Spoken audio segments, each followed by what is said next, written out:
em reverência à palavra do Senhor? Diz assim a palavra do Senhor. Abacuque, capítulo 3, versículo 2, diz assim: aviva a tua obra, ó Senhor, no decorrer dos anos, e no decurso dos anos faze-a conhecida. Na tua ira, lembra-te da misericórdia. Amém? Vamos orar a Deus Pai. Nós te louvamos e te agradecemos, Senhor, pela tua palavra nessa noite. E nós queremos, Pai, estar aqui e desfrutar desse banquete que o Senhor preparou para nós. Clamamos a Ti, Deus amado, que o Teu Santo Espírito esteja aqui neste lugar. E que a Tua palavra seja rema, seja revelada, para que venha nos sustentar, para que venha, Senhor Deus, nos alimentar. E que os nossos ouvidos, Senhor, eles estejam abertos. E o nosso coração seja uma terra fértil agora, para que a Tua semente, a Tua palavra nessa noite, ela encontre um local todo especial em nosso coração. E nós possamos, Pai amado, sair daqui nessa noite, avivados, novamente pela Tua palavra, em nome de Jesus. Amém. Amém. Você pode tomar assento em nome de Jesus. Pega na mão da pessoa que está ao teu lado e diga assim para ela: Jesus vai te avivar nessa noite. Jesus vai te avivar nessa noite. Amém. Amém? Glórias a Deus. Amados, nós vamos estar falando nessa noite um pouquinho sobre avivamento. O avivamento pela palavra de Deus. Muitas vezes a gente ouve comentários, a gente ouve falar: ah, mas aquela igreja é avivada, eles batem palma, eles dançam, eles pulam. Na verdade, isso não é avivamento, ou isso só não é avivamento. Algumas coisas fazem parte, nos alegram, mas quando nós vemos aqui o profeta Abacuque pedindo para Deus avivar a obra, nós vemos que o povo de Israel nessa época estava passando por uma época terrível, um tempo de muita dificuldade. Se você ler no capítulo 1, o versículo de número 1, diz assim: sentença revelada ao profeta Abacuque. Havia uma sentença contra o povo de Deus. O povo de Deus havia se desviado do caminho, o povo de Deus havia andado por um caminho que era diferente daquele que Deus havia traçado para ele. E Deus usou os seus profetas. E o interessante, amados, é que quando nós vemos na palavra de Deus os profetas de Deus, nós vemos que eles eram homens e mulheres que enfrentavam reis, enfrentavam os poderosos. E via de regra, os profetas levavam palavras que confrontavam a pessoa do rei. João Batista leva uma palavra para Herodes: perde a cabeça, vai decatar. E tantos outros profetas que nós vimos aqui no Antigo Testamento também. Jeremias vai para dentro de uma cisterna. E aí nós vamos, se nós passarmos pelos profetas, nós vamos ver que os profetas eles levavam uma palavra firme, uma palavra de sentença, uma palavra de confronto, muito diferente do que nós vemos hoje. Nós falávamos essa semana com uma irmã que está andando no Senhor, eu creio que há uns 6, 7 anos,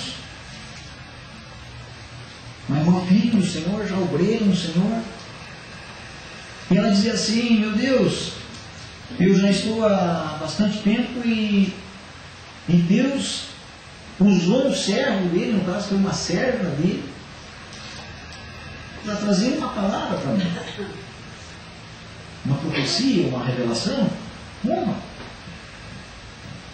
E no entanto Aí nós conversávamos sobre uma outra vida que a gente conhece ali, que está completamente destroçada. E aquela outra vida, cada culto, onde ela vai, tem palavras para ela. Mas muitas vezes são palavras do homem. Muitas vezes são palavras que o meu coração pode se alegrar com alguma coisa e querer te incentivar, querer falar alguma coisa para você.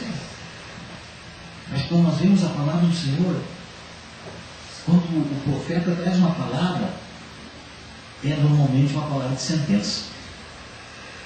Elias chega e manda avisar para o rei Acabe: olha, não vai chover por 3 anos. E só vai chover de novo porque a minha boca assim falar. Tem palavras duras. Você imagina, nós estávamos voltando do Rio Grande do Sul hoje de manhã, e ao passar pela estrada, a estrada margeada na direita, na esquerda por lavouras, e em alguns lugares, na sexta-feira nós fomos a Carazinho, região mais norte do estado, do Rio Grande do Sul, e lá já estavam colhendo soja, um soja um pouco mais bonito, e nós vindo por lá de cá, saindo do estado, aqui pela região de Erechim, aqui, pegando Lagoa Vermelha, Vacaria ali, o soja desse tamanho, teve seca.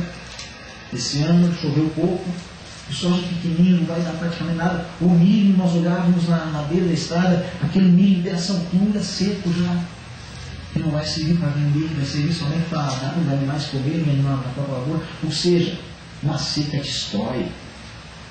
E Elias chega e dá um anúncio de uma seca. 3 anos, nós ficamos ali 3, 4 meses sem chuva, e já acabou. Então nós vemos que é uma palavra dura. Mas, queridos, depois dessa palavra dura que Deus usa o profeta Abacuque para trazer, e depois você pode ler na sua casa, são 3 capítulos só, é curtinho o livro de Abacuque. Você vê a sentença que Deus dá através de Abacuque, você aprende ali. Mas o capítulo 3 ele começa com um subtítulo, a minha Bíblia tem um subtítulo aí que diz assim: a oração de Abacuque. Ou seja, eu quero dizer para você o seguinte: nem tudo está perdido. Mesmo no meio das maiores dificuldades, querido, mesmo no meio da seca, nem tudo está perdido. Diga assim para a pessoa que está falando: nem tudo está perdido. Nem tudo está perdido. E ali, Abacuque se volta para Deus.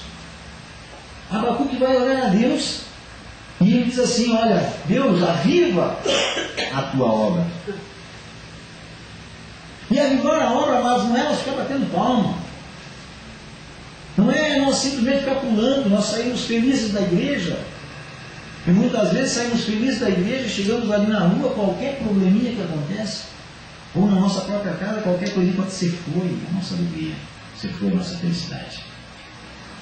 Mas o verdadeiro avivamento em todos os tempos, amados. E é aqui que eu quero falar com você essa noite.